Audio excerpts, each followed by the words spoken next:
আমি প্রিয়া। কেমন আছো তোমরা সবাই? আজকে অন্য স্বাদের একটা ভিডিও তোমাদের সাথে শেয়ার করব। তো সবার আগে বলো তোমরা যে আমার হাতে যে জিনিসগুলো দেখছো এগুলো কে কে চেনো, আর যদি জেনে থাকো তো বলো যে কে কি নামে চেনো। তো এখন আমি বলি যে এগুলো কি, এগুলো হচ্ছে টাকোয়া, বাট কেউ কেউ আবার গুজুরি বলে, বাট আমরা কিন্তু ছোটবেলা থেকেই টাকোয়া নামেই চিনি। তো আমি আজকে বানাবো টাকোয়ার ফক্তই মানে হোলপা, আর এটা কিন্তু খেতে একদম দারুণ লাগে। যে খেয়েছে সেই বলতে পারবে এটা কেমন স্বাদ।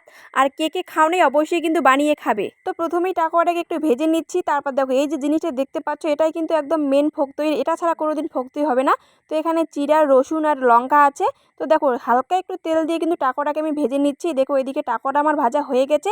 এদিকে আর একটা কড়াই বসিয়ে দিয়েছি। এই যে জিনিসটা দেখতে পাচ্ছ এটাকে একটু হালকা করে ভেজে নেব, খুব একটা বেশি ভাজতে হবে না, একটু হালকা করে ভাজতে হবে। তারপর এখানে জল দিয়ে দিতে হবে, জলটা একটু অল্পই দিতে হবে, কিন্তু এখানে কিন্তু আবার ভাতের মারও অ্যাড হবে। তো জল দিয়ে একটু নাড়াচাড়া করে দেখতে হবে যে কতটুকু জল লাগবে আবার। তো আমার একটু জল কম পড়িয়েছিল, তারপর আমি আবার একটু পরে দিয়েছিলাম জল। তো জল দিয়ে একটু ফুটিয়ে নেওয়ার পর ভাতের মারটাও দিয়ে দিতে হবে। দেখো আমি এতটুকু ভাতের মার দিলাম, একটু পাতলা পাতলাই করবো, একটু গাঢ় করলে বেশি একটা ভালো লাগে না। কিন্তু দেখো আমার কিন্তু একদম রেডি হয়ে গেছে। তারপর এখানে টাকোয়াটা ঢেলে দিলেই কিন্তু আমার একদম তৈরি। তো গাইজ এখানে কিন্তু আর একটা জিনিস অ্যাড করেছিলাম, ছ্যাঁকা। ওটা হচ্ছে ভিডিও করা হয়নি, ছ্যাঁকা না দিলে কিন্তু ফক্তই হবেই না, ওটাই হচ্ছে মেন। তো গাইজ আমার একদম রেডি টাকোয়ার ফক্তই। এটা দিয়ে যে আজকে ভাত খেয়েছি না কি আর বলবো। আর টেস্টটাও কিন্তু একদম দুর্দান্ত হয়েছে। কে কে খেয়েছো অবশ্যই আমাকে জানাবে।